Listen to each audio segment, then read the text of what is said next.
mo ba ang kwento ng Escape the Fate? Isa sila sa mga pinaka-iconic na banda sa emo at post-hardcore scene. Nagsimula sila sa Las Vegas kasama sina Ronnie Radke sa vocals, Max Green sa bass, Monty Money sa gitara, at Robert Ortiz sa drums. Una silang nakilala matapos manalo sa isang malaking contest na ang My Chemical Romance, ang hurado. Naging front acts sila ng mga ito. Dito nagsimula ang hype, matitinding riffs, emotional na liriko, at screamo na sumabog sa scene.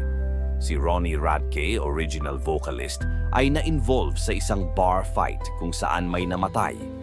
Hindi siya mismo ang pumatay pero dahil sa kanyang pagkakasangkot, nahatulan siya ng probation. Nang lumabag siya dito dahil sa droga, nakulong siya. At dahil hindi siya makasama sa tours at shows, tinanggal siya ng banda para hindi makansela ang mga nakatakdang gigs.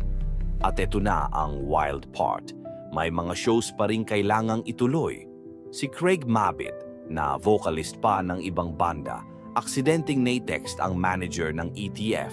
Imbes na mapurnada, pumayag ang banda at siya ang naging kapalit ni Ronnie. Nagtuloy ang shows at mula noon, siya na ang bagong mukha ng Escape the Fate.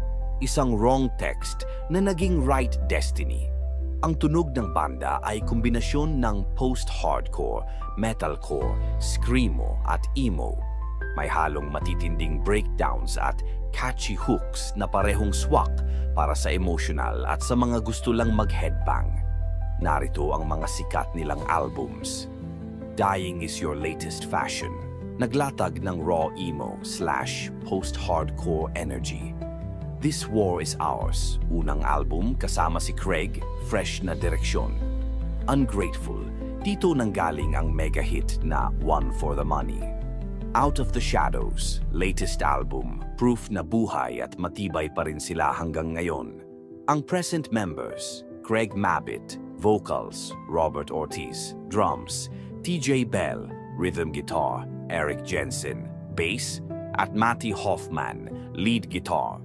Mula sa emosyonal na liriko hanggang sa matitinding breakdowns, tumatak ang Escape the Fate bilang isa sa mga legendary bands ng emo at post-hardcore. Follow Dasha Story for more band stories.